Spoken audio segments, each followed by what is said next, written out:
I was raised in a Christian home. We were very conservative in a sense. We went to Bible studies all the time. When I started law school, is when I really began to really explore the world around me and understand that there was a world separate from the one that I lived in. I joined the military after law school, and my first assignment in the military is when I came out as gay. I was excommunicated from my churches that I was part of.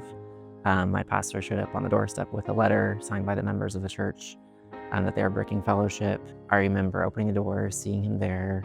His eyes were full of tears. I was very terrified.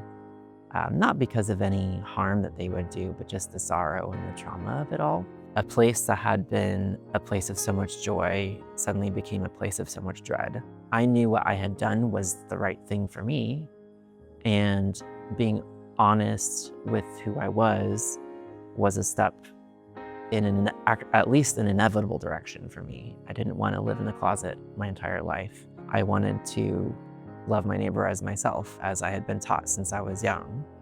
And that meant loving myself as well. I didn't really feel God's presence in that time, and so I didn't know where I stood in my journey, and I was afraid to open my Bible because everything I believed in seemed to condemn me. And in 2023, we came to this city. I was interested in going back to a church, and I was afraid to come in here at first. But when I came in and I saw the smiling faces, the fact that it was women pastors preaching, that the congregation seemed to at least live out the philosophy that we love all people for who they are, not just who we like, that they welcomed in our unhoused brothers and sisters. And then we started singing hymns that I remembered. And it was the idea that the beliefs that I had held, I could still hold them again and walk more faithfully with a God that I had loved. One of my favorite passages is from Isaiah, where God is with us